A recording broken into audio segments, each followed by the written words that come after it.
Moving on to another issue, we've seen the tension going on in the South China Sea between the U.S., China, and Philippines and other Asian countries. So what exactly is going on in the South China Sea in your point of view, Ambassador Kim? So I think it's clear that the United States and Indonesia and many other countries in the region have a shared commitment to promoting and protecting a free and open Indo-Pacific. That includes making sure to protect important international rights like freedom of navigation and overflight. And we also support Indonesia's strong efforts to undertake efforts to protect its rights, interests, and territory. I think that's a key part of our overall relations and, of course, a key part of our defense cooperation. Mm-hmm. Okay, and moving on to another tension, we've seen the tension between Russia, the United States, and also Ukraine. So what is your view on that one, Ambassador Kim? Well, I think President Biden and other leaders in Washington have spoken very clearly about our concerns with regards to Russia's actions in that area. And we have, in fact, discussed our concerns with Indonesia and many other countries.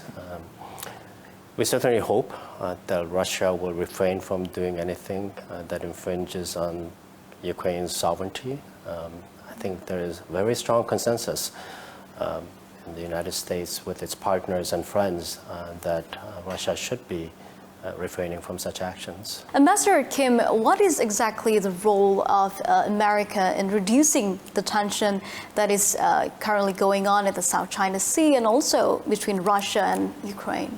Well, I mean, the U.S. has always considered itself to be a Pacific nation. We have an abiding interest and commitment to the region. And so, as I mentioned earlier, the U.S. and many countries in the region, especially Indonesia, share a strong commitment to making sure that the region remains stable, secure, and prosperous, and that it remains a free and open Indo-Pacific in which international rules, norms, and principles are respected. And that, of course, applies to the South China Sea. I think it's important for all countries to respect well-established international norms and rules and rights like freedom of navigation. Okay. Mr. Sung, next questions. We've seen the tension between Israel and other Muslim countries or Muslim majority countries. So what is the role of the United States in normalizing this relation? So we have been very clear that we welcome and support the Abraham Accords and normalization efforts by Israel and countries in the Arab and Muslim worlds. We believe that efforts by Israel and other countries to build bridges, build communication, establish new avenues of dialogue will in fact contribute to the ongoing effort to establish peace between Israelis and Palestinians. So it's a very important effort and we strongly support that. Okay, how important do you think normalizing this relation between Israel and all the other Muslim countries or Muslim majority countries in the world? I think it's extremely important, and we have seen how normalization efforts between Israel and these countries have contributed to dialogue, better communication, more transparency, more stronger mutual understanding, and I think all of these things will contribute to creating the kind of peaceful environment, peaceful, stable environment in the region that we all want. Mm-hmm. Okay. Mr. Sung, last two questions. What is your view on Indonesia moving its capital city all the way to Kalimantan from Jakarta? Well, so like everybody else, we have been following the deliberation on this important initiative closely. I think for us, it's too early to make any decision regarding our possible relocation. But we know that this is a very important initiative, President Jokowi, and we're following it closely. Okay. How do you like Indonesia so far? I love it. This is a fascinating country. And of course, it's a strong relationship, a relationship that matters to both countries. And in fact, I think not just matters to both countries, but it's a relationship that has implications for the broader region. So I'm excited to be here. I feel very privileged to be serving as the United States ambassador to Indonesia and look forward to having a strong and successful tenure during my time here. Okay, do you like the foods here in Indonesia? I love it.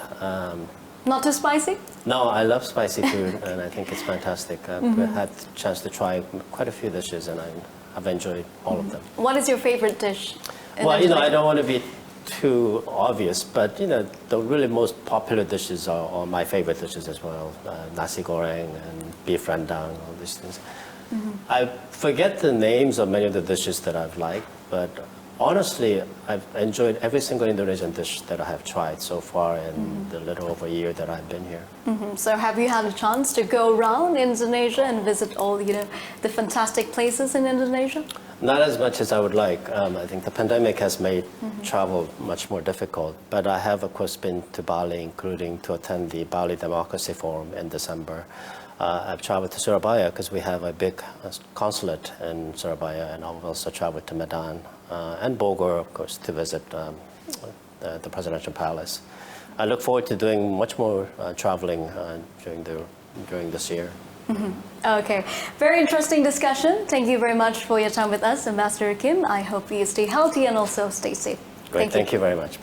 Dan demikian wawancara eksklusif kami CNBC Indonesia Beyond Business.